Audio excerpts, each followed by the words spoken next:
राधे राधे, जय श्री कृष्णा, जय माता दी। कैसी हैं आप सब? आई होप आप स्वस्थ हो, मस्त हो। माता रानी की कृपा आप सब पे बनी रहे। हम सब यहाँ पे श्रीमद् भागवत महापुराण के प्रथम स्कंद का श्रवण कर रहे हैं, जिसमें 2 पार्ट मैंने पिछले वीडियो में बताया था। पिछले पार्ट में हमने श्रवण किया था सुखदेव जी स्नान संध्या करके समाधि में बैठने की तैयारी में थे।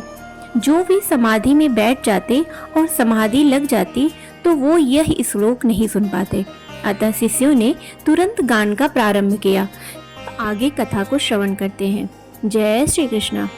श्री कृष्ण गोप बालकों के साथ वृंदावन में प्रवेश कर रहे हैं। उन्होंने मस्तक पर मोर मुकुट धारण किया हुआ है और कानों पर कनेर के पीले पीले पुष्प, शरीर पर पीला पीताम्बर और गले में 5 प्रकार की सुगंधित पुष्पों से बनी बैजंती माला पहनी हुई है। रंगमंच पर अभिनय करने वाले श्रेष्ठ नट जैसा क्या सुंदर वेश है। बांसुरी के छिद्रों को वे अपने अधरामृत से भर रहे हैं। उनके पीछे पीछे गोप बालक इनकी लोक पावन कीर्ति का गान कर रहे हैं। इस प्रकार बैकुंठ में भी श्रेष्ठ यह वृंदावन धाम इनके चरण चिन्हों से अधिक रमणीय बना है। मोर मुकुट को प्यारा लगता है। मोर मुकुट काम सुख इंद्रियों से नहीं भोगता है। संसार के काम सुख को भोगने वाला ही ईश्वर का दर्शन कर सकता है।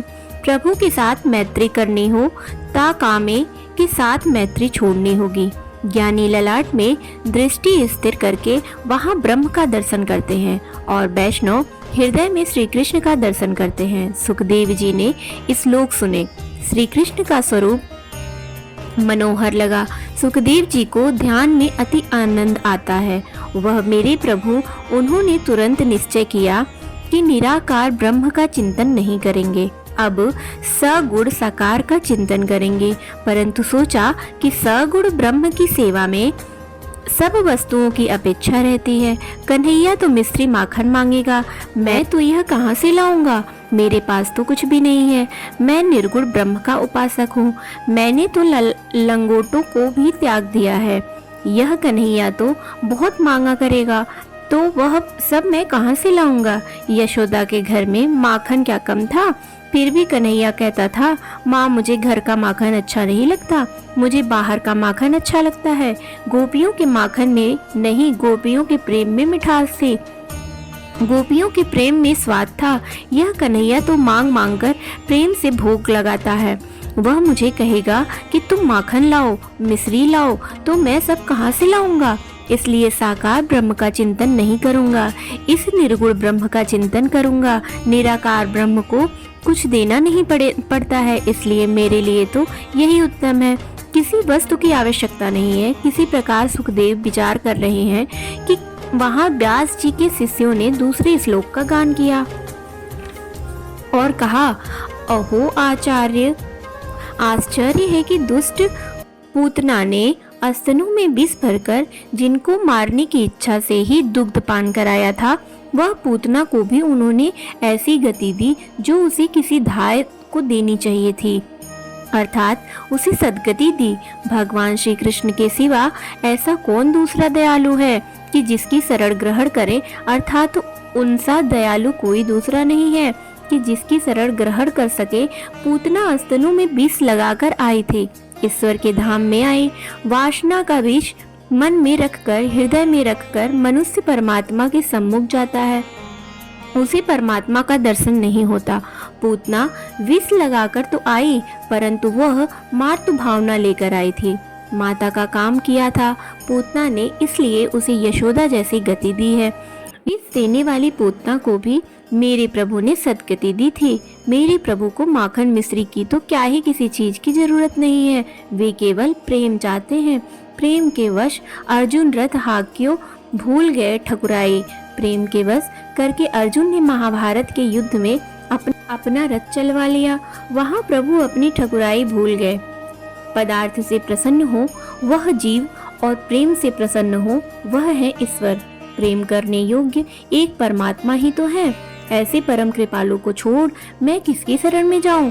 सुखदेव जी के मन में शंका थी कि कन्हैया सब मांगेगा तो मैं क्या ही कहां से दूंगा। उस शंका का निवारण हुआ। सुखदेव जी इधर उधर देखने लगे कि श्लोक कौन बोल रहा है। वहां उनको व्यास जी के शिष्यों का दर्शन हुआ। सुखदेव जी ने उनसे पूछा कि आप कौन हैं? आप जो श्लोक बोल रहे हैं वो किसके रचे हुए हैं? शिष्यों ने कहा, हम व्यास जी के शिष्य हैं। व्यास जी ने हमें ये मंत्र दिए हैं। यह 2 श्लोक तो उदाहरण के लिए है, दूसरे श्लोक गोदाम में भरे गए हैं। व्यास भगवान ने ऐसे श्लोकों से भरपूर श्रीमद् भागवत पुराण की रचना की है।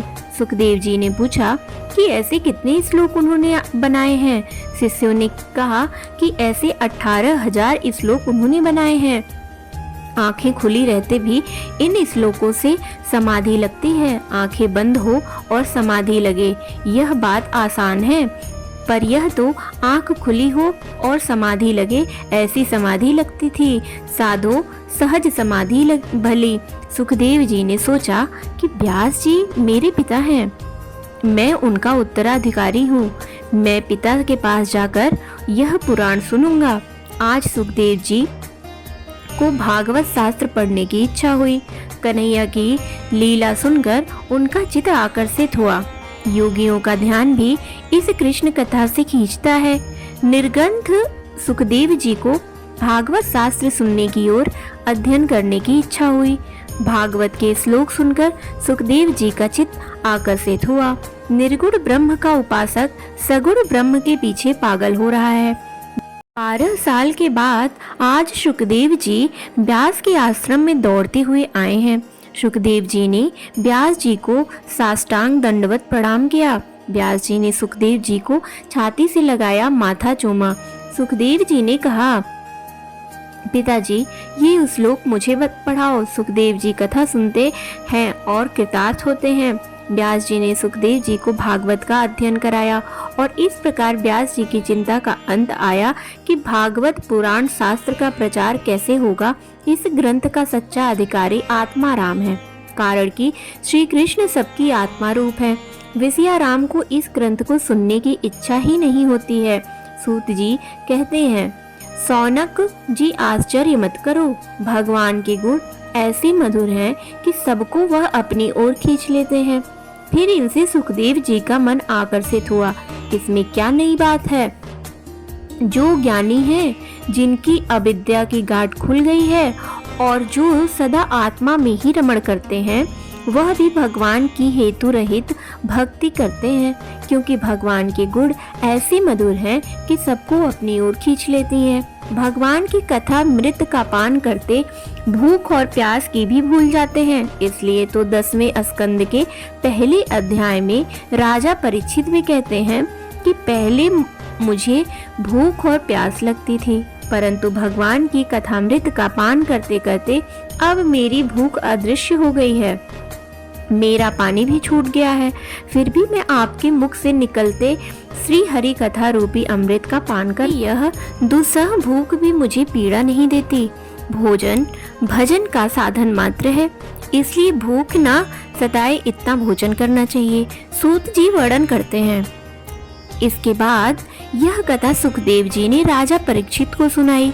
मेरे गुरुदेव भी वहाँ थे, उन्होंने यह कथा मुझे सुनाई। अब मैं यह कथा तुमको सुनाता हूँ, श्रवण करो। अब मैं तुम्हें राजा परीक्षित के जन्म, कर्म और मोक्ष की कथा तथा पांडवों के स्वर्गारोहण की कथा करता हूँ। 5 प्रकार की शुद्धि बताने के लिए पंचाध्यायिनी कथा शुरू करते हैं। पितृशुद्धि, मातृशुद्धि, वंश शुद्धि, अन्न शुद्धि और आत्मशुद्धि। जिनके यह 5 शुद्ध होते हैं, उन्हीं में प्रभु दर्शन की आतुरता जागती है। आतुरता के बिना ईश्वर दर्शन होता ही नहीं है। राजा परीक्षित में 5 शुद्धियां मौजूद थीं। यह बात दिखलाने के लिए अगली कथा कही जा रही है। 7 से 11 अध्यायों में बीज शुद्धि का कथा है। 12वें अध्याय में परीक्षित जी के जन्म की कथा है। परीक्षित जी कहेंगे कि यह कथा सुनते सुनते मुझे तृप्ति नहीं हो रही है। उत्तम श्रोता वही होता है कि जो भजन में सुख और प्यास भूल जाए। प्रभु भजन में आनंद आए तो भूख प्यास लगती ही नहीं है। आत्माकार वृद्धि हो जाने में देह धर्म का भान नहीं रहता है। कौरव और पांडवों का युद्ध समाप्त हुआ। अश्वत्थामा ने विचार किया कि मैं भी पांडवों को कपट से मारूंगा। पांडव जब सो जाएंगे तब उनको मारूंगा। अरे, जिसे भगवान रखे उसे कौन मार सकता है। प्रभु ने सोए हुए पांडवों को जगा दिया और कहा कि मेरे साथ गंगा किनारे चलो। पांडवों को श्री कृष्ण पर कितना दृढ़ विश्वास, द्वारकानाथ जो कहते थे वे करते थे। वे कोई प्रश्न नहीं करते थे। पांडवों को प्रभु में पूर्ण विश्वास था। पांडव स्वतंत्र नहीं थे मगर प्रभु के अधीन थे। आजकल स्वतंत्रता का अलग अर्थ करते हैं। जिसके जीवन में संयम है, जो परमात्मा के अधीन है, वही स्वतंत्र है। मेरे पांडवों के कुल में परीक्षित का जन्म हुआ। पांडवों को लेकर श्री कृष्ण गंगा किनारे आते हैं। प्रभु के कहने पर भी द्रौपदी के पुत्र नहीं आए। बालक बुद्धि है ना। वे बोले, आपको तो नींद आती नहीं है, हमको तो नींद आती है। आपको जाना है तो आप जाओ। परिणाम यह हुआ कि अश्वत्थामा ने द्रौपदी के 5 पुत्रों को मार दिया। दुख में समझदारी आती है। प्रभु के एकाध दुख मांगोगी जिससे अक्ल ठिकाने रह सके। जो सब प्रकार से सुखी हो जाता है वह दीन बनकर प्रभु के सामने नमन नहीं करता। आज कृष्ण निष्ठुर बने हैं। द्रौपदी के आंसुओं को देखते भी नहीं। आज द्रौपदी रो रही है परंतु द्वारकानाथ को दया नहीं आती है। नहीं तो द्रौपदी का रुदन श्री कृष्ण से सहन नहीं होता था। पहले तो जब जब जरूरत पड़ी तब तब द्रौपदी के आंसू पोंछने दौड़ते दौड़ते चले आते थे। यह जीव सब प्रकार से सुखी हो जाए यह योग्य नहीं है। एक दुख मनुष्य के हृदय में होना ही चाहिए कि जिससे विश्वास हो कि भगवान की सिवा मेरा और कोई नहीं है। हर एक महापुरुष पर दुख आए हैं। परमात्मा ने सोचा कि पांडवों को पृथ्वी का राज मिला है, संपत्ति है और संपत्ति भी भरपूर है। सब प्रकार से पांडव सुखी हों यह ठीक नहीं है। पांडवों को इस अति सुख से सहायक अभिमान हो जाएगा तो उनका पतन होगा। ऐसे शुभ हेतु से ठाकुर जी कभी कभी निष्ठुर भी हो जाते हैं। सुख में पांडव भगवान को न भूले इसलिए उन्होंने उनको यह दुख दिया। भगवान दुख में जीव की गुप्त रीति से सहायता करते हैं। अश्वत्थामा और अर्जुन का युद्ध हो रहा है। अर्जुन ने अश्वत्थामा को मारने की प्रतिज्ञा ली थी परंतु मारने की हिम्मत ही नहीं हुई। गुरुपुत्र गुरु का स्वरूप है। अश्वत्थामा को बांधकर उसे खींचकर द्रौपदी के पास लाया गया। द्रौपदी आंगन में बैठी है, पुत्र के शोक में डूबी हुई है। अश्वत्थामा की ये दशा देखकर द्रौपदी दौड़कर आई और अश्वत्थामा को बंधन करती है और कहती है, मेरे आंगन में ब्राह्मण का अपमान नहीं हो करो। अपने 5 बालकों की हत्या करने वाले द्रौपदी वंदन करती है। यह कोई साधारण वैरी नहीं है।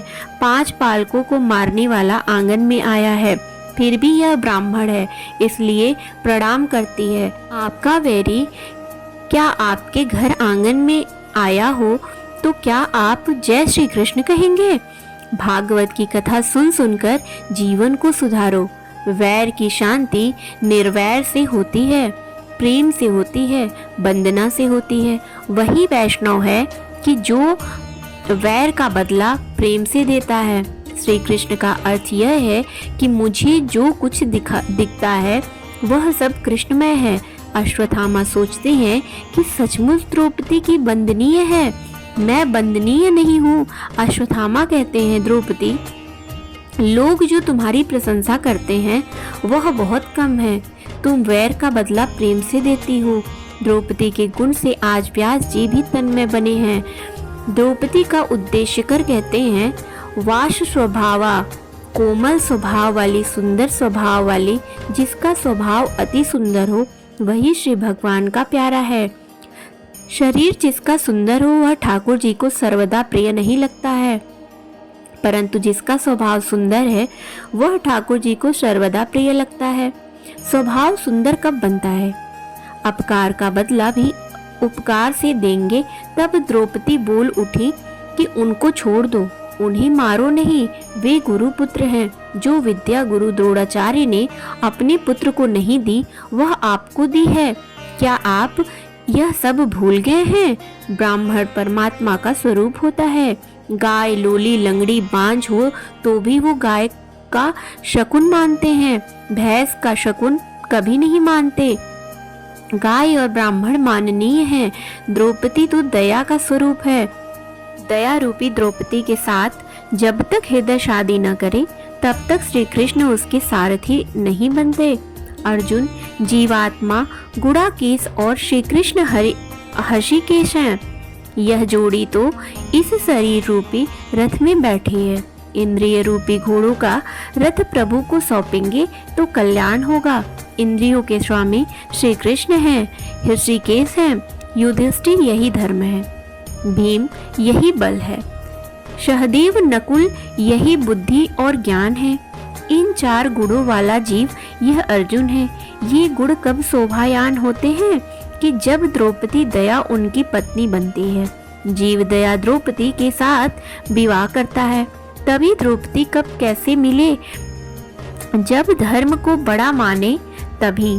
परमात्मा सारथी भी तब बनता हो और उसी का होता है कि जो धर्म को बड़ा मानता। आज तो लोग धर्म को बड़ा नहीं मानते हैं, धन को बड़ा मानते हैं। इसी कारण संयम और सदाचार जीवन में से निकल गए हैं। मानव जीवन में धन मुख्य नहीं है, धर्म मुख्य है। धन धर्म की मर्यादा में रहकर ही प्राप्त करना चाहिए। आपको कोई कार्य करना हो तो पहले धर्म से पूछो कि यह कर्म करने से मुझे पाप तो नहीं लगेगा। आप अर्जुन जैसा जीवन गुजारोगे तो भगवान आपका सारथी बनेगा। द्रौपदी ने अश्वत्थामा को बचाया और अर्जुन को कहा उनको मार भी देंगे तो भी मेरे 5 पुत्रों में से एक भी वापस नहीं आएगा। परंतु अश्वत्थामा को मारने से उनकी माता गौमती को अति दुख होगा। मैं अभी सधवा हूँ। अश्वत्थामा की माँ विधवा है। वह पति की मृत्यु के बाद पुत्र के आश्वासन पर जीती है। वह जब रोएगी तो मैं नहीं देख सकूंगी।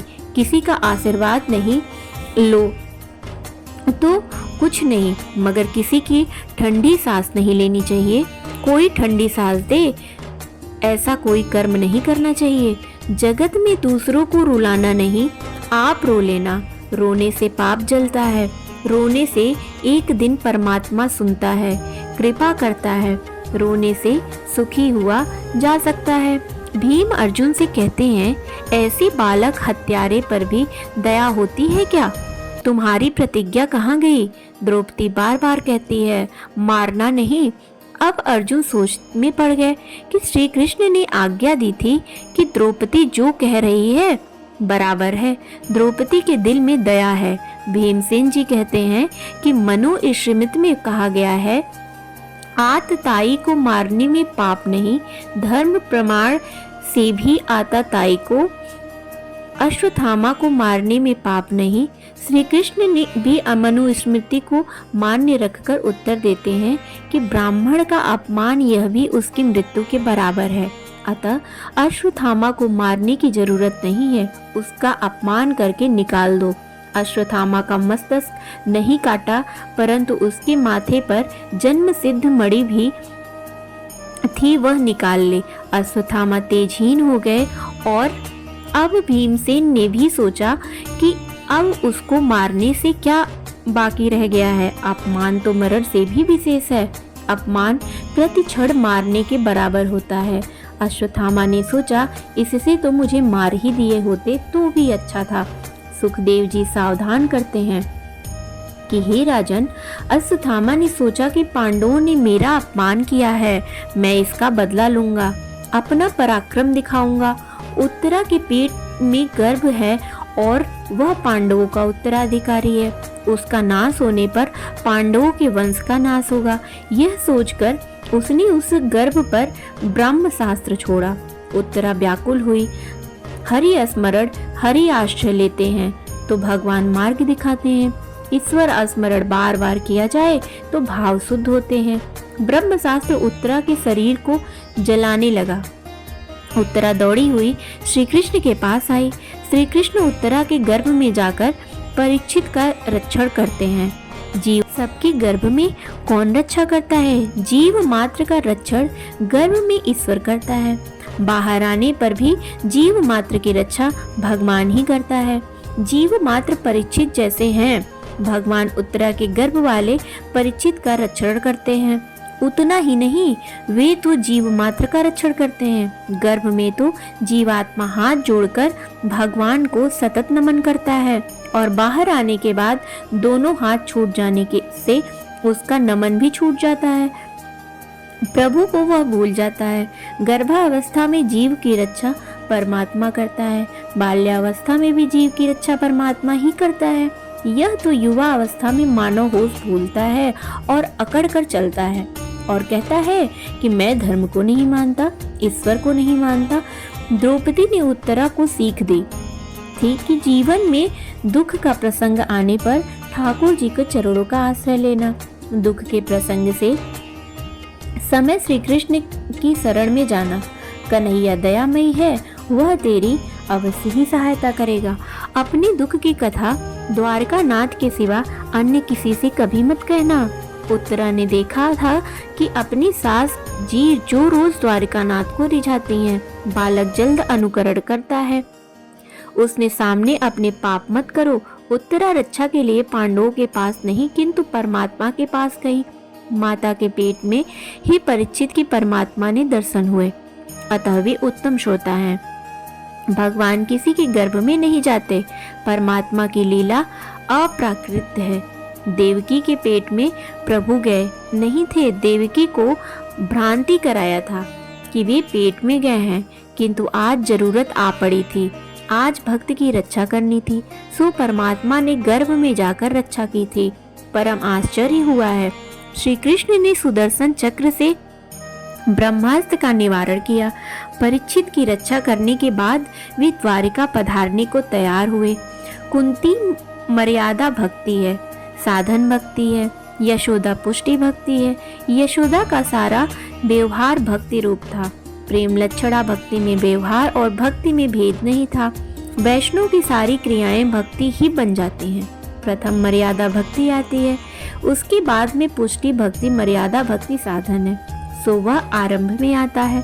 पुष्टि भक्ति साध्य है, अतः वह अंत में आता है। भागवत में 9वें स्कंद तक साधन भक्ति का वर्णन है। 10वां स्कंद साधन भक्ति का वर्णन है। साध्य भक्ति प्रभु को बांधती है, पुष्टि भक्ति प्रभु को बांधेगी। उसकी कथा भागवत के अंत में आती है। हर एक व्यवहार को भक्ति रूप बनाए सो पुष्टि भक्ति है। भक्ति मार्ग में भगवत वियोग सहन नहीं होता है। भक्ति में भगवान का विरह सहन नहीं होता है। वैष्णव वह है जो प्रभु के विरह में चलता है। द्वारिका नाथ द्वारिका जाने को तैयार हुए। कुंती का दिल भर आया। उनकी अभिलाषा है कि 24 घंटे में श्री कृष्ण को निहारती रहूं। मेरे श्री कृष्ण मुझसे कहीं दूर न जाएं। जिस मार्ग से भगवान का रथ जाने वाला था वहीं कुंती आई और हाथ जोड़कर रास्ते में खड़ी हो गई। प्रभु ने दारुक सारथी से रथ रुकवाया और कुंती से कहा कि फूफी जी आप मार्ग में क्यों खड़ी हैं? वे रथ के नीचे उतरे। कुंती जी ने वंदन किया। वंदन से प्रभु बंधन में आते हैं। बंधन से के समय अपने सारे पापों को याद करो, हृदय दीन और नम्र होगा। सूत जी ने वर्णन किया। नियम तो ऐसा है कि रोज भगवान कुंती जी को वंदन करते हैं, किंतु आज कुंती भगवान जी को वंदन कर रही हैं। भगवान ने कहा है कि यह आप क्या कर रही हैं? मैं तो तुम्हारा भतीजा हूँ, तुम मुझे प्रणाम करो। यह शोभास्पद नहीं है। कुंती कहती हैं कि मैं आज तक आपको अपना भतीजा मानती थी, किंतु आज समझ में आया है कि आप ईश्वर हैं। योगी जन आपका ही ध्यान करते हैं, आप सबके पिता हैं। कुंती की भक्ति दास्य मिश्रित वात्सल्य भक्ति है। हनुमान जी की भक्ति दास्य भक्ति है और दास्य भक्ति के आचार्य हनुमान जी हैं। दास्य भाव से हृदय दीन बनता है। अपनी स्वामी को देखने की हिम्मत मुझ में नहीं है, मैं तो उनका दास हूँ। दास्य भक्ति अधिकारी परमात्मा को प्राप्त होती है। दास्य भक्ति में दृष्टि चरणों में स्थिर करनी होती है। बिना भाव के भक्ति सिद्ध नहीं होती है। ईश्वर के साथ कुछ भी संबंध जुड़ना चाहिए। मर्यादा भक्ति से दास्य भाव मुख्य है। कुंती वात्सल्य भाव से कृष्ण का मुख निहारती हैं। मेरे भाई का पुत्र यही वात्सल्य भाव हुआ। मेरे भगवान है, यह भी दास्य भाव ही है। चरण दर्शन में तृप्त नहीं हुई सो मुख देख रही हैं। कुंती भगवान की स्तुति करती हैं। जिनकी नाभि से ब्रह्मा का जन्म स्थान कमल प्रकट हुआ है, जिन्होंने कमलों की माला धारण की है, जिनके नेत्र कमल के समान विशाल और कोमल हैं और जिनके चरणों में कमल चिन्ह है, ऐसे ही कृष्ण आपको बार बार वंदना करती हूँ। भगवान की स्तुति रोज 3 बार करो, सुबह में, दोपहर में और रात को सोने से पहले। इसके अलावा सुख दुख और अंत काल में भी स्तुति करो। अर्जुन दुख में स्तुति करता है, कुंती सुख में स्तुति करती है और भीष्म अंत काल में स्तुति करते हैं। सुखावसाने दुखावसाने देहावसाने स्तुति करो। कुंती कहती हैं, प्रभु ने हमें सुखी किया है, हमें कैसे कैसे संकट से उबारा है। भगवान के उपकारों का भी स्मरण कर रही हैं। वे भगवान के उपकारों को भूल नहीं सकती हैं। मैं विधवा हुई तब भी मेरी संतान नन्ही सी थी। उस समय भी आपने ही मेरी रक्षा की थी। सामान्य मनुष्य अति सुख में भगवान को भूल जाता है। जीव मात्र पर भगवान अनेक उपकार करते हैं, किंतु वह सब कुछ भूल जाता है। परमात्मा के उपकार भूलने नहीं चाहिए। हम जब बीमारी से अच्छे होते हैं तो अमोघ औषधि से बीमार टलती है ऐसे मानते हैं। डॉक्टर ने हमें बचाया ऐसा मानते हैं, किंतु भगवान ने ही बचाया है ऐसा नहीं मानते। भगवान का उपकार नहीं मानते। विचार करो कि डॉक्टर की दवाई और इंजेक्शन में बचाने की शक्ति कुछ है भी क्या? ना, बचाने वाले तो कोई और ही है। डॉक्टर के पास जो बचाने की शक्ति होती है, उसके घर से कभी अंतिम यात्रा नहीं निकलती। बिना जल के नदी की शोभा नहीं होती है, प्राण के बिना शरीर की शोभा नहीं होती है। कुमकुम का टीका न हो तो सौभाग्यवती स्त्री नहीं सुहाती। इसी प्रकार पांडव भी आपके बिना नहीं सुहाते। नाथ आपसे ही हम सुखी हैं। गोपी गीत में गोपियां भी भगवान के उपकार का स्मरण करती हैं। गोपियां कहती हैं, गंगा जी के विस्मय जल से होने वाले मृत्यु से, अजगर के रूप में खा जाने वाला अघसुर से, इंद्र की वर्षा, आंधी, बिजली, दावानल आदि से आपने हमारी रक्षा की है। कुंती जी याद करती हैं कि जब भीम को दुर्योधन ने विष मिश्रित लड्डू खिलाए थे, उस समय भी आपने ही उसकी रक्षा की थी। लाक्षागृह से भी हमें बचाया। आपके उपकार अनंत हैं, उसका बदला हम कभी नहीं चुका सकते। ऐसी द्रौपदी को दुशासन सभा में खींच लाया गया। उस समय दुर्योधन ने कहा कि द्रौपदी अब अपनी दासी है, उसे निर्वस्त्र करो। दुशासन वस्त्र खींचने लगा, किंतु भगवान जिसे ढकता है उसे कौन उगाड़ सकता है। दुशासन थक गया। लोग भी आश्चर्य में डूब गए। सब सोचने लगे, जीव ईश्वर को कुछ भी नहीं दे सकता है, जगत का सब कुछ ईश्वर का ही है। भगवान कहते हैं कि मेरा है, वही मुझे देने में क्या बड़ी बात हुई। रोज 3 बार भगवान की प्रार्थना करो कि हे नाथ, मैं आपका हूँ, मुझे पर आपके अनंत उपकार हैं। कुंती कहती है कि आपके उपकार का बदला मैं किस तरह चुकाऊंगी। मैं आपको बार बार वंदन करती हूँ। नाथ, हमारा त्याग कर न करो। आप द्वारका जा रहे हैं, किंतु एक वरदान मांगने की मेरी इच्छा है। वरदान देकर आप चाहे जहाँ जाना चले जाना। कुंती सा वर कभी दुनिया में आज तक किसी ने मांगा ही नहीं है और न मांगेगा भी।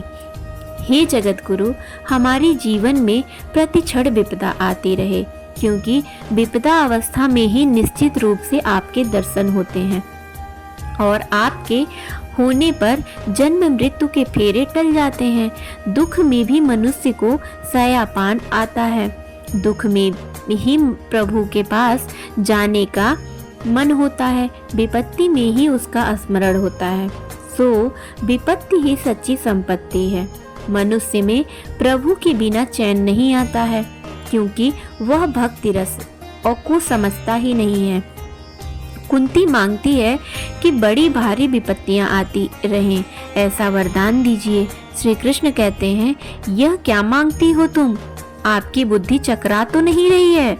आज तक दुखी के कई प्रसंग आए हैं, अब सुख की बारी आई है, अब दुख होने की इच्छा है। हर प्रकार का अभिमान छोड़कर जो दीन बनता है वह भगवान को प्यारा लगता है। कुंती दीन बनी है। नाथ, मैं मांग रही हूँ वही ठीक है, दुख ही मेरा गुरु है। दुख से मनुष्य सयाना बनता है, दुख से जीव को परमात्मा के चरणों में जाने की इच्छा होती है। जिस दुख में नारायण का स्मरण हो वह तो सुख है, उसे दुख कैसे कहें? विपत्ति में आपका स्मरण होता है, सो उसे मैं विपत्ति कैसे मानूं? हनुमान जी ने रामचरितमानस में कहा कि आपके ध्यान से सीता जी तन्मय है। इसी से मैं कहता हूँ कि सीता जी आनंद में है। कहत हनुमंत विपत्ति प्रभु सोई, जब तब सुमिरन भजन न होई। नाथ, जब आपका स्मरण भजन न हो सके वही सच्ची विपत्ति है। ऐसा समझो मेरे सिर पर विपत्तियां आए कि जिससे आपके चरणों का आश्रय लेने की भावना जागे। दुनिया के महापुरुषों के जीवन में दुख के प्रसंग ही पहले आते हैं। 4 प्रकार के मद से मनुष्य भान भूला सा हो जाता है। पहला विद्या मद, दूसरा जवानी का मद, तीसरा द्रव्य मद, चौथा अधिकार मद। इन 4 प्रकार के मदों के कारण जीव भगवान को भूल जाता है। अपने रोते हुए बालक को ताली बजाकर शांत रखने का प्रयत्न करता हुआ प्रोफेसर उस समय यह भूल जाता है कि वह एक बड़ा विद्वान प्रोफेसर है, किंतु उसी प्रोफेसर को प्रभु कीर्तन के समय ताली बजाने में लज्जा आती है। पढ़े लिखे लोगों को भजन कीर्तन में लज्जा आए तो उससे बड़ा पाप कौन सा होगा?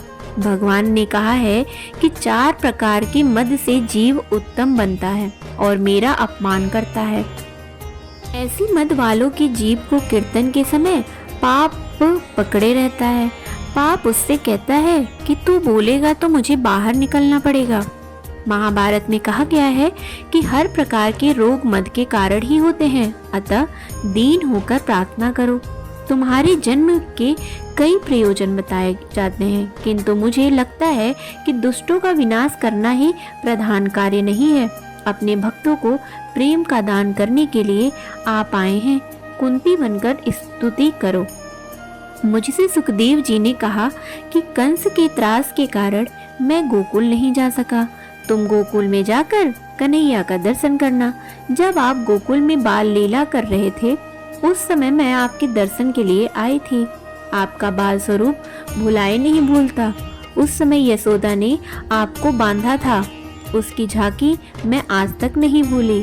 काल भी जिससे कांपता है, उस काल के कारण काल को श्री कृष्ण आज थर थर कांप रहे हैं। मर्यादा भक्ति पुष्टि भक्ति की इस प्रकार प्रशंसा करती है। कुंती यशोदा की प्रशंसा कर रही हैं। प्रेम का बंधन भगवान के ही नहीं भूल सके। सतगुण ब्रह्म की साक्षात्कार करने के बाद संसार की आसक्ति रह जाती है। सगुण स्वरूप और निर्गुण स्वरूप दोनों का आराधना करें, उसी की भक्ति सिद्ध होती है। स्वजनों के साथ जुड़ी हुई स्नेह की दृढ़ रस्सी को आप तोड़ दें। आप ऐसी दया करें कि मुझे अन्यन भक्ति प्राप्त हो। स्तुति के प्रारंभ और समाप्ति दोनों में नमस्ते है। सांख्य शास्त्र के 26 तत्वों का प्रतिपादन 26 श्लोकी की स्तुति में किया गया है। भगवान सब कुछ करते हैं किंतु वैष्णव को नाराज नहीं करते। कुंती का भाव जानकर भगवान वापस लौटे। कुंती के महल में पधारे। अतिशय आनंद हुआ। अर्जुन वहां आया।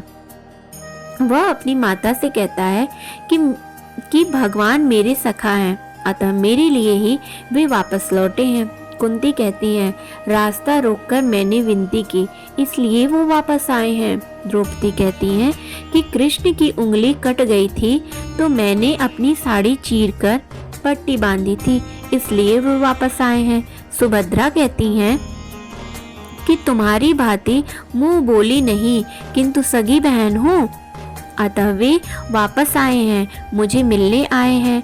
उस समय मैं कुछ बोल न सकी, सो वे वापस आए हैं। परमात्मा से प्रेम करोगे तो वे तुम्हारे होंगे। सबका प्यारा किंतु किसी का भी न होने वाला, वह सबसे न्यारा है। वह तो सबसे ऊंची प्रेम सगाई का सिद्धांत मानते हैं। भीष्माचार्य का प्रेम दिव्य था। कृष्ण कहते हैं, कोई सगाई संबंध को नहीं मानता हूँ, मैं तो प्रेम सगाई को ही मानता हूँ।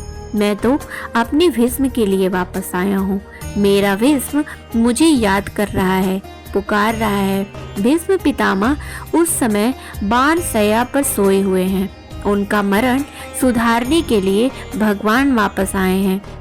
महात्माओं की मृत्यु मंगलमय होती है।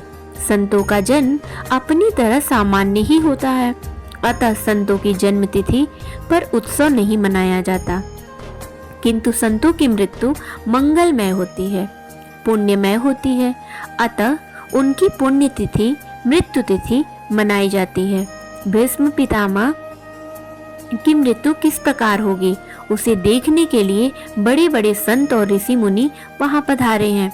प्रभु ने धर्मराज को उपदेश दिया, उन्हें सांत्वना नहीं मिल रही, अतः उन्हें भीष्म पिता के पास जाने के लिए भगवान कहते हैं।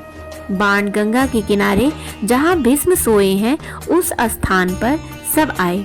भीष्म सोचते हैं कि उत्तरावस्था में उत्तर नारायण में मुझे मरना है।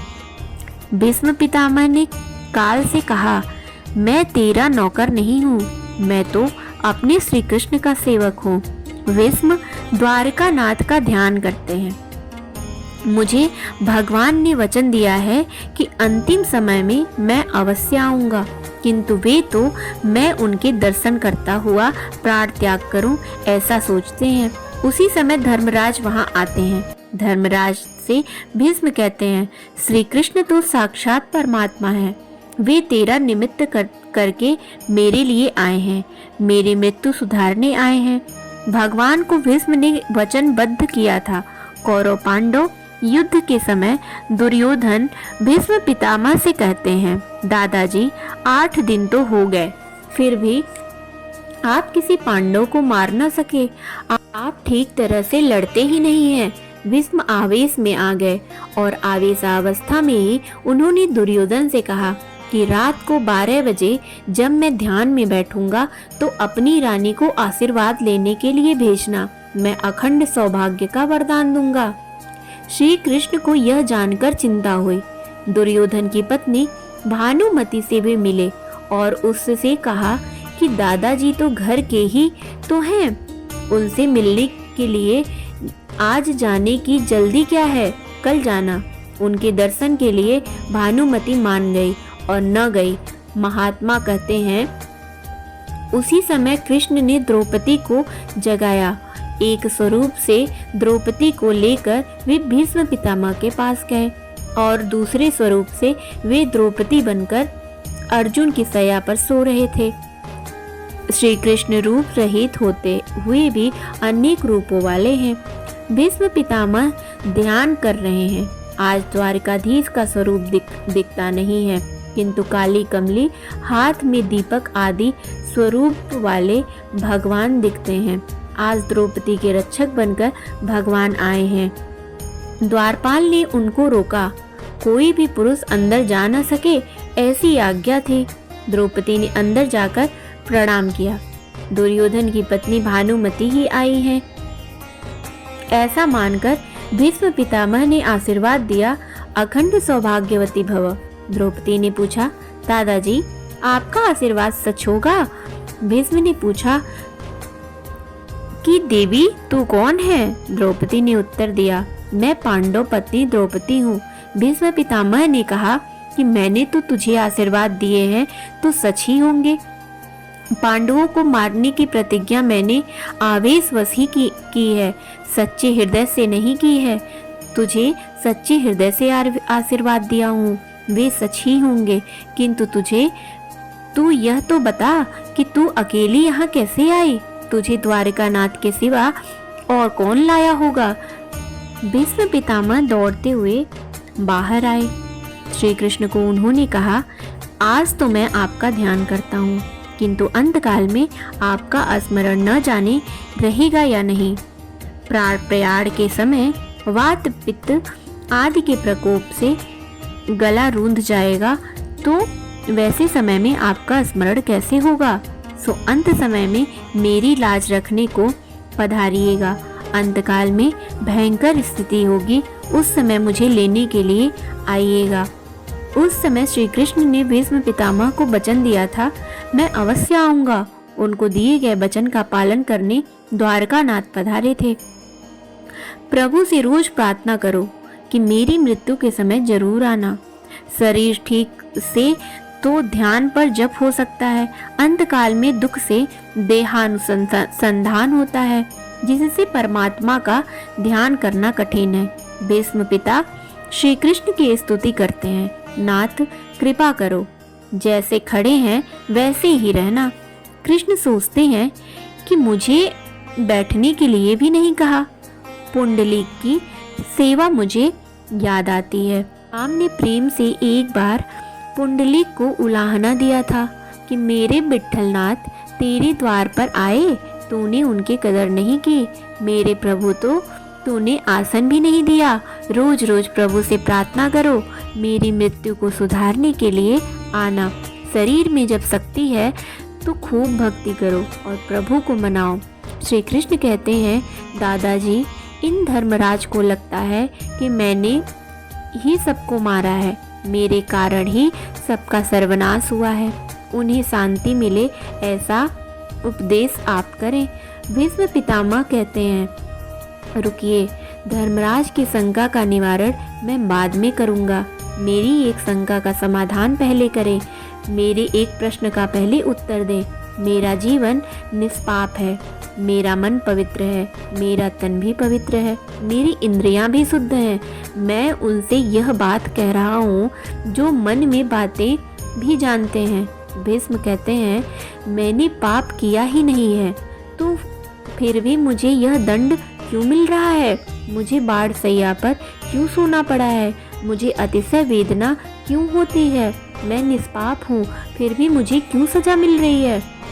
भगवान कहते हैं, दादाजी, आपने कोई पाप नहीं किया है, यह सच है। इसी कारण से तो मैं आपसे मिलने के लिए आया हूँ। आपने स्वयं कोई पाप नहीं किया, फिर भी आपने अपनी आँखों से पाप होता हुआ देखा है। आपने जो पाप देखा उसी की यह सजा है। कोई पाप करे उसे देखना भी पाप होता है, किसी के पाप का विचार करना भी पाप होता है, किसी का पाप देखना या सुनना भी पाप होता है। भीष्म कहते हैं कि वह पाप मुझे याद नहीं आ रहा है, मैंने कौन सा पाप देखा है? कृष्ण कहते हैं, दादाजी, आप भूल गए होंगे, किंतु मैं तो नहीं भूला, मैं ईश्वर हूँ, मुझे तो सब कुछ याद रखना पड़ता है। याद करें दादाजी, एक बार जब आप सभा में बैठे थे, वहाँ दुशासन द्रौपदी को ले गया था। आप उस समय वहीं थे। द्रौपदी ने कहा था कि धूर्त में सब कुछ हारा हुआ पति अपनी पत्नी को दांव पर लगा नहीं सकता। दुर्योधन ने कहा था कि अब द्रौपदी दासी बनी है, उसे निर्वस्त्र करो। उस समय द्रौपदी ने आपसे कहा था कि हारे हुए पति को अपनी स्त्री दांव पर लगाने का अधिकार नहीं है। दादाजी, आप न्याय करें कि मैं जीता हूँ या अजीता। उस समय आपने कहा था कि दुर्योधन का अन्न ग्रहण करने से मेरी बुद्धि कुंठित हो गई है और आप चुप रह गए। ऐसा घोर पाप है, सभा में हो रहा हो और आप उसे देख रहे हैं, यह आप जैसे ज्ञानी को शोभा नहीं देता। द्रौपदी का अपमान आप सभागृह में देखते रहे। द्रौपदी को तो आशा थी आप जैसे ज्ञानी सभा में हैं तो वे न्याय ही करेंगे। आपने उस समय दुविधावश होकर अन्याय को रोका नहीं, अतः निराश होकर द्रौपदी ने पुकारा। द्रौपदी की पुकार सुनकर मैं वहां गुप्त रूप से आया था। मैंने सब कुछ देखा। दुशासन द्रौपदी की साड़ी खींच रहा था और आप केवल देखते हुए बैठे थे। आप सभा में हो रहे अन्याय को आपने चुपचाप होने दिया। उसी पाप का आपको यह दंड मिल रहा है। भीष्म पितामह ने नमन किया। उन्होंने फिर धर्मराज को उपदेश दिया। स्त्री धर्म, आपद धर्म, राज धर्म, मोक्ष धर्म आदि समस्याओं का महाभारत के शांति पर्व में बोध है और फिर परम धर्म बताया हुआ है। युधिष्ठिर ने पूछा कि सभी धर्मों में से कौन से धर्म को आप श्रेष्ठ मानते हैं? किसके जप करने से जीव जन्म मरण रूपी सांसारिक बंधन से मुक्त होता है? भीष्म पितामह ने कहा, अस्थावर जंगम रूप संसार के स्वामी, ब्रह्मादि देवों के देव, देश काल और वस्तु और अपरिच्छिन्न अक्षर अक्षर से श्रेष्ठ पुरुषोत्तम के सहस्त्र नामों का निरंतर तत्परता से गुण संकीर्तन करने से मनुष्य सभी दुखों से मुक्त होता है। विष्णु सहस्त्र नाम का पाठ करना ही पराधर्म है। शिव महिम्न और विष्णु सहस्त्र नाम का रोज पाठ करो। शिव जी की स्तुति करने से ज्ञान मिलता है, ज्ञान से भक्ति दृढ़ होती है। विष्णु भगवान की स्तुति करने से पाप जल जाता है। विष्णु सहस्त्र नाम के पाठ करने से ललाट पर लिखे हुए विधाता के लेख भी बदल जाते हैं। जन्म मरण के बंधन से जीव को वह मुक्त करता है। भगवान शंकराचार्य को विष्णु सहस्त्र नाम का पाठ बहुत प्रिय था। उन्होंने सबसे पहले विष्णु सहस्त्र नाम पर ही भाष्य लिखा है। उनका अंतिम ग्रंथ है ब्रह्म सूत्र का भाष्य, शांकर भाष्य, और फिर भी उन्होंने कलम छोड़ दी। विष्णु सहस्त्र नाम का पाठ रोज 2 बार करो। 12 वर्ष तक ऐसा करने से अवश्य फल मिलेगा। एक बार रात को सोने से पहले पाठ करो, उसमें दिव्य शक्ति है। ललाट पर लिखे गए लेखों को मिटाने और बदलने की शक्ति इसमें है। गरीब आदमी विष्णु योग कैसे कर सकता है, परंतु वह विष्णु सहस्त्र नाम का 15,000 पाठ करे तो उसे एक विष्णु यज्ञ का पुण्य मिलता है। भोजन की भांति भजन का भी नियम होना चाहिए। 12 वर्ष तक नियम पूर्वकर्म सत्कर्म करो, फिर अनुभव होगा। चाहे कोई भी काम हो, भगवान का भजन नियमित करो। जिस परमात्मा की कृपा से सुख मिला है, पुत्र मिला है, उस ठाकुर जी की सेवा स्मरण जीव न करे तो उससे बड़ा पाप और क्या ही हो सकता है। फिर भीष्म पितामह ने भगवान की स्तुति की और बोले, हे नाथ, आपका दर्शन मैं खाली हाथों से कैसे करूं? मैं आपको क्या अर्पण करूं? भगवान जीव से धन संपत्ति नहीं मांगते, वो तो मन बुद्धि ही मांगते हैं। भीष्म पितामह ने कहा कि मैं अपना मन और बुद्धि आपके चरणों में रखता हूँ। यह जीव बड़ा कपटी है और क्या कहूँ, कोई संकट आ जाए तो रण छोड़कर राय जी का दर्शन करने जाता है। वहाँ भाग्य 11 रुपए भेंट करता है और कहता है, हे नाथ, मैंने अदालत में अपने भाई पर दावा दायर किया है, मेरा ध्यान रखना। ध्यान रखने से उसका मतलब है कि अदालत में साथ जाना। वही वकील को तो 307 रुपए देगा और ठाकुर जी को 11 रुपए ही चढ़ाने के लिए बोलेगा। भगवान कहते हैं, मैं तो सब कुछ देखता, जानता और समझता भी हूँ। मैं तो तुम्हारे दादा का भी दादा हूँ। लक्ष्मी जी जब भगवान से पूछती हैं कि आप अपने भक्तों को दर्शन क्यों नहीं देते हैं, तब भगवान कहते हैं कि वह दाता बदले में क्या लेना चाहता है, वह भी तो देखो।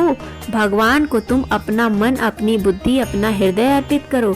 भीष्म पितामह स्तुति करते हैं कि हे भगवान, केवल एक बार मुझसे कहो कि मैं तुम्हारा हूँ। भक्ति ही मृत्यु को सुधारती है, सार्थक करती है। ज्ञान पर भरोसा मत रखो, आत्मा शरीर से अलग है। यह तो सब मानते हैं, परंतु इसका अनुभव सबको नहीं होता है। दुख होता है, तब मन में देहाध्यास होता है। देहावसान के समय 20 करोड़ विच्छाओं के डंक से भी वेदना होती है। भक्ति मृत्यु को सुधारती है, कई बार ज्ञान मृत्यु को बिगाड़ता है। भीष्म पितामह ज्ञान पर भरोसा नहीं रखते थे, वे भगवान की शरण में गए। वे भगवान से कहते हैं, मैं आपकी शरण में आया हूँ। वे ऐसा नहीं कहते कि वे ब्रह्म रूप हैं, वे तो कहते हैं कि मैं आपका हूँ, आपकी शरण में आया हूँ। भगवान उन्हें कुछ उलाहना देते हैं। वे कहते हैं, मैं आपको अपना कैसे मानूं? आपने तो अर्जुन पर भी बाण चलाए हैं, अपने भक्त पर चलाए गए बाणों को मैं कैसे भूलूं? भीष्म जी कहते हैं कि यह सारा जग जानता है कि पांडवों पर मेरा कितना प्रेम है, और आप भी तो यह जानते ही हैं। युद्ध में मेरा शरीर कौरवों के पक्ष में था, किंतु मेरा मन तो पांडवों के पक्ष में था। पांडवों पर मैं बाण तो चलाता था, पर मन से नहीं। यही चाह रहा था कि विजय पांडवों की ही हो। कृष्ण कहते हैं कि फिर भी आप शरीर से तो पांडवों के पक्ष में थे। आपने कौरवों के पक्ष में रहकर मेरे पांडवों के साथ युद्ध किया। आप जब मन में पांडवों के साथ थे, तो फिर तन से पांडवों के साथ क्यों नहीं रहे? भीष्म पितामह कहते हैं, हे प्रभु, मैं तो उस समय आपके दर्शन करना चाहता था। आप अर्जुन के रथ पर थे। मैंने सोचा कि जब मैं पांडवों के पक्ष में रहूंगा तो सामने से आपके दर्शन कैसे कर सकूंगा।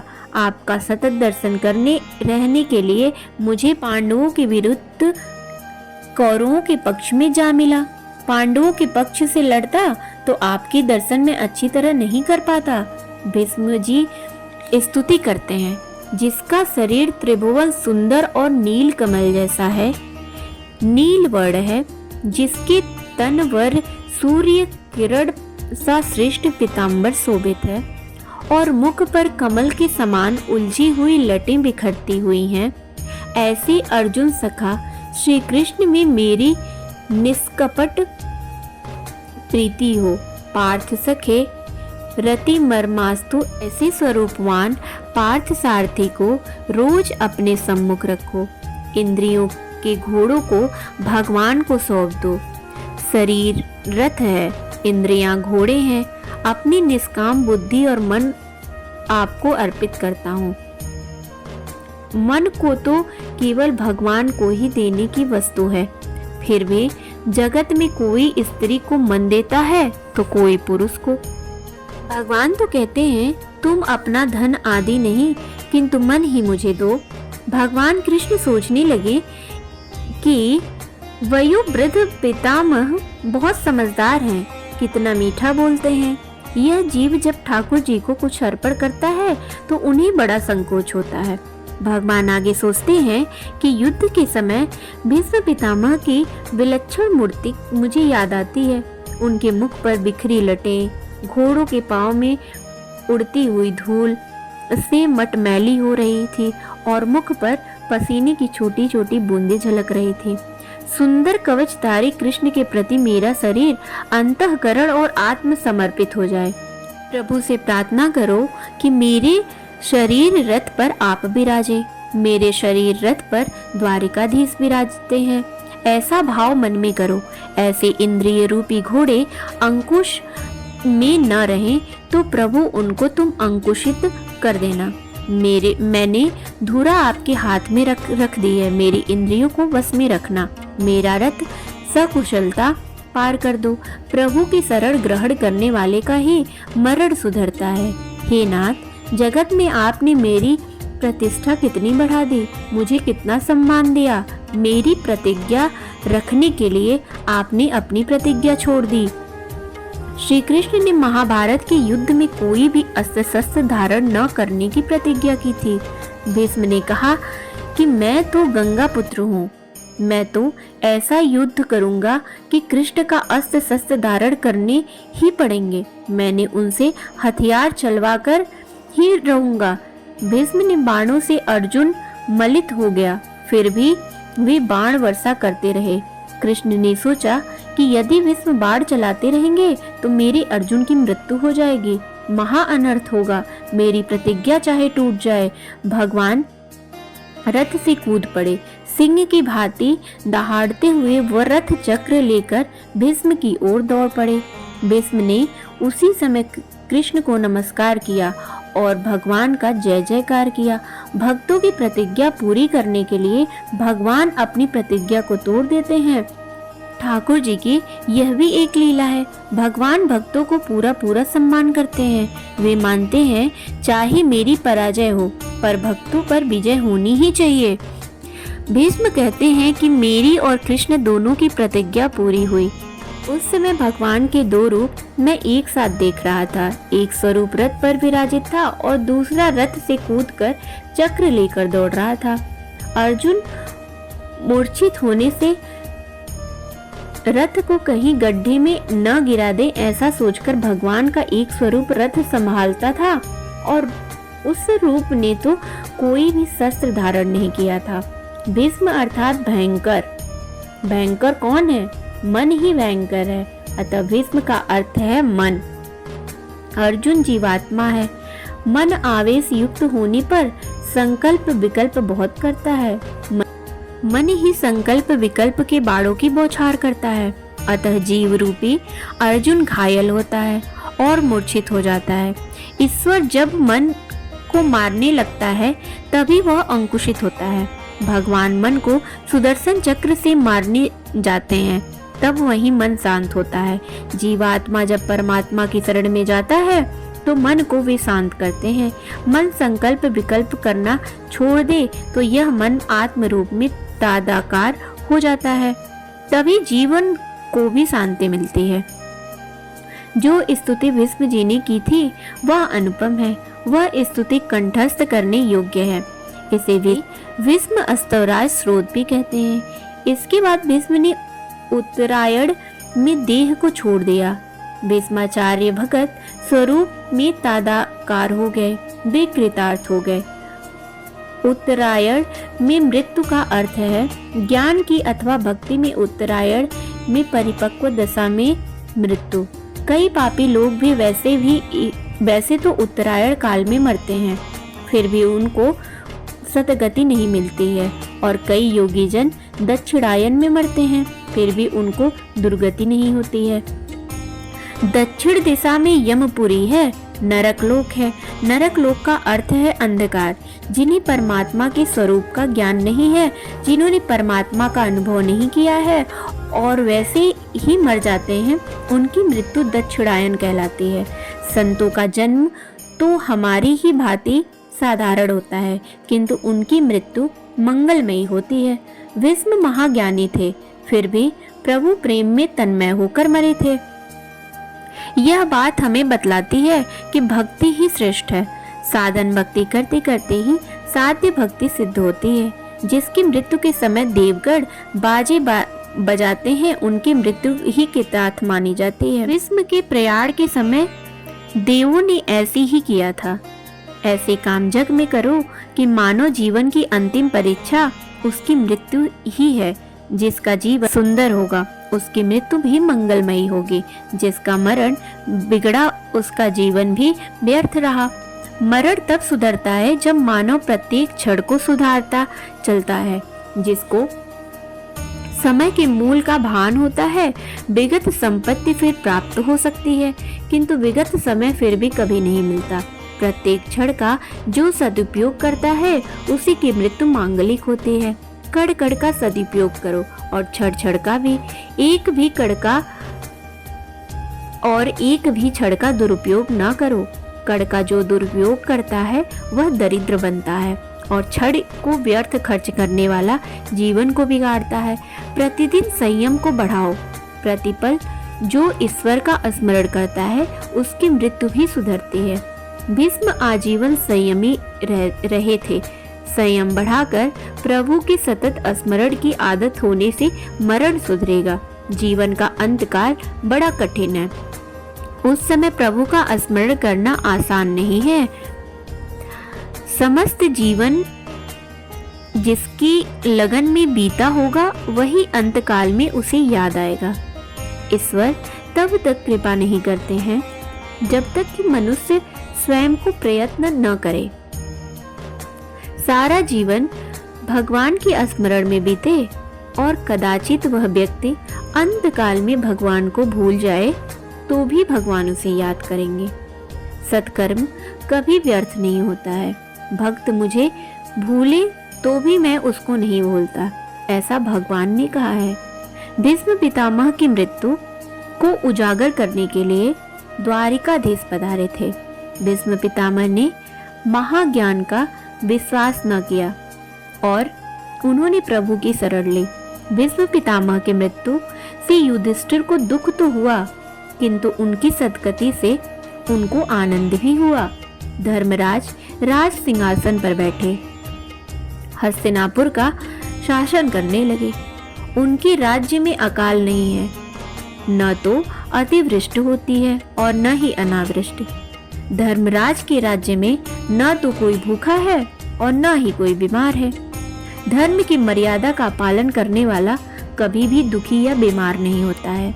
अनेक जन्मों की भोग वासना अभी मन में है, उसका बिल्कुल नाश तो नहीं हो सकता, किंतु विवेक से उपभोग करोगे तो अंतकाल तक इंद्रियां स्वस्थ रहेंगी। धर्म की मर्यादा में रहकर मनुष्य अर्थ और काम का उपभोग करेगा तो वह दुखी नहीं होगा। संयम और सदाचार नहीं बढ़े तो धन संपत्ति की आनंद नहीं दे सकेगी। सूत जी सावधान करते हैं। धर्मराज के राज्य में धर्म की भी शिक्षा दी जाती है। सूर्य नारायण प्रत्यक्ष भगवान है और बाकी सभी देव भावना से सिद्ध देते हैं। सूर्य नारायण का प्रत्यक्ष दर्शन होता है। उनके दर्शन के लिए भावना की वैसी कोई आवश्यकता नहीं है। इसी प्रत्यक्ष देव की आराधना करो। धर्मराज भी सूर्य नारायण की उपासना करते थे। सूर्य नारायण की आराधना किए बिना बुद्धि शुद्ध नहीं होती है। ज्यादा नहीं तो कम से कम रोज 12 सूर्य नमस्कार करो। मेरी सूर्य नारायण और श्री कृष्ण एक ही हैं। कृष्ण ही सूर्य नारायण है। श्री कृष्ण भगवान ने स्वयं ही गीता में कहा है, ज्योतिषाम आदित्यो। इस सूर्य नारायण की उपासना का क्रम कहा गया है। उनकी उपासना करने वाला कभी दरिद्र नहीं बनता। महाभारत के वन पर्व में एक कथा था। युधिष्ठिर सूर्य नारायण की उपासना करते थे। वन में सूर्य देव ने उनको एक अक्षय प्राप्त किया। राम को भी सूर्य ही ने शक्ति दी थी और उसी शक्ति से उन्होंने रावण को मारा था। राम ने भी यही आदर्श सामने रखा है कि मैं स्वयं ईश्वर हूँ, फिर भी सूर्य नारायण की उपासना करता हूँ। धर्म के साथ नीति का विवाह अर्थात संबंध ना हो तब तक नीति विधवा जैसी ही होती है और बिना नीति के धर्म विदुर है। अर्थोपार्जन वैसे तो धर्म है, परंतु वह धर्मानुकूल होना चाहिए। धर्मराज के पवित्र राज में किसी के भी घर में कोई कलेश न था। पुत्र माता की आज्ञा का पालन करता था। उस समय राजा धर्मनिष्ठ होने के कारण प्रजा भी धर्मनिष्ठ थी। युधिष्ठिर का राज तिलक करके श्री कृष्ण द्वारका गए। वहां की जनता ने रथ यात्रा का दर्शन किया। रथ में विराजित द्वारिकाधीश के रोज दर्शन किए। रथ में विराजित द्वारिकाधीश के रोज दर्शन करो। उनके हाथों में शंख चक्र गदा और पद्म है। रथ सोने की है, एक झांकी सी करे तो हमारा हृदय पिघलेगा। इस शरीर रथ में श्री कृष्ण की झांकी करो। हृदय में सिंहासन पर बैठाकर भक्त जन प्रभु का दर्शन करते हैं। ज्ञानी जन समाधि की अवस्था में ललाट में ब्रह्म दर्शन करते हैं। द्वारिकाधीश ने द्वारिका में प्रवेश किया।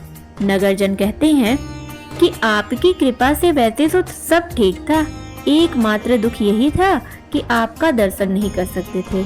सभी को कृष्ण दर्शन की आतुरता है। भगवान ने अनेक रूप धारण किए हैं और 16,000 रानियों के साथ राजप्रसाद में प्रवेश किया है। भगवान वाणी चतुर है।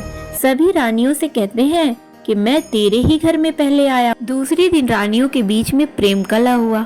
भगवान की यह दिव्य लीला है। उस समय कामदेव लड़ने आया।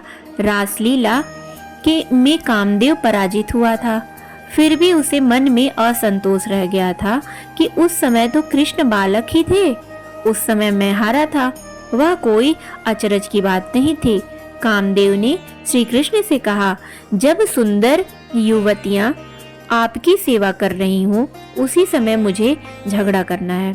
सुंदर प्रेमल हाव भाव से रानियों ने श्री कृष्ण को प्रसन्न करने का प्रयत्न किया। वन के वृक्षों के तले बैठकर काम का दमन करना तो ठीक है, किंतु अनेक रानियों के साथ रहकर काम को जीते वह तो परमात्मा है। श्री कृष्ण का चिंतन मनन करने वाले को काम सता नहीं सकता है, तो श्री कृष्ण को तो वह कैसे सताएगा। ईश्वर वह है जिसे काम कभी अधीन न कर सके। काम के अधीन हो जाए यह जीव ही नहीं है। श्री कृष्ण को कामदेव पराजित न कर सका, उसे अपने धनुष बाण का त्याग करना पड़ा। श्री कृष्ण योगेश्वर है, शंकर भी योगेश्वर है। प्रवृत्ति में पूर्णतः रहकर भी उसमें आसक्त न बने, वह भी योगेश्वर है। संपूर्ण निवृत्त रहकर स्वरूप में स्थिर रहे, वह भी योगेश्वर है। 12वें अध्याय में परीक्षित के जन्म की कथा है। उत्तरा के बालक को जन्म दिया, वह चारों ओर देखने लगा। माता के उदर में उसे चतुर्थ स्वरूप जो पुरुष दिखता था वह कहाँ है। परीक्षित भाग्यशाली था कि उसको माता के गर्भ में ही भगवान के दर्शन हुए। यही कारण है कि वह उत्तम श्रोता है। युधिष्ठिर ने ब्राह्मणों से पूछा कि बालक कैसा होगा। ब्राह्मणों ने कहा, वैसे तो सभी ग्रह दिव्य हैं, किंतु मृत्यु स्थान की कुछ गड़बड़ी है। उसकी मृत्यु सर्पदंश से होगी। यह सुनकर धर्मराज को दुख हुआ। मेरे वंश का पुत्र सर्पदंश से मरेगा, यह ठीक नहीं है। ब्राह्मणों ने उनको आश्वासन किया, चाहे सर्पदंश से उसकी मृत्यु हो, किंतु उसे सद्गति मिलेगी। उसके अन्य ग्रह शुभ हैं। इन ग्रहों को देखते हुए ऐसा लगता है कि उस जीवात्मा का यह अंतिम जन्म है। 9वें स्थान में स्वगृह उच्च क्षेत्र को बृहस्पति जिसके हो वह धर्मात्मा बनता है। परीक्षित दिनों दिन बड़े हो रहे हैं। 14वें और 15वें अध्याय में धृतराष्ट्र पांडव मोक्ष की कथा है। 16वें अध्याय में परीक्षित चरित्र का आरंभ होता है। विदुर जी तीर्थ यात्रा करते हुए प्रभास क्षेत्र में आए।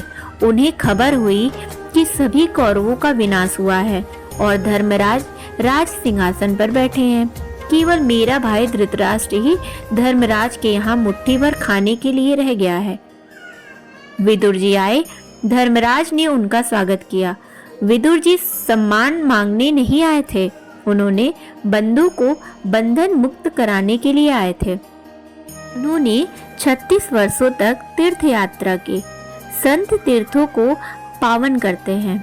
वैसे तो इसका कारण यह है कि यात्रा में अन्य चिंताओं के कारण परमात्मा का नियमित ध्यान नहीं हो पाता है, सत्कर्म नियम पूर्वक नहीं होता है। इससे तीर्थ यात्रा की अपेक्षा भगवान का ध्यान श्रेष्ठ है। देवी भागवत में लिखा है कि घर की अपेक्षा अधिक सत्कर्म तीर्थ यात्रा में न हो सके तो वह तीर्थ यात्रा व्यर्थ है।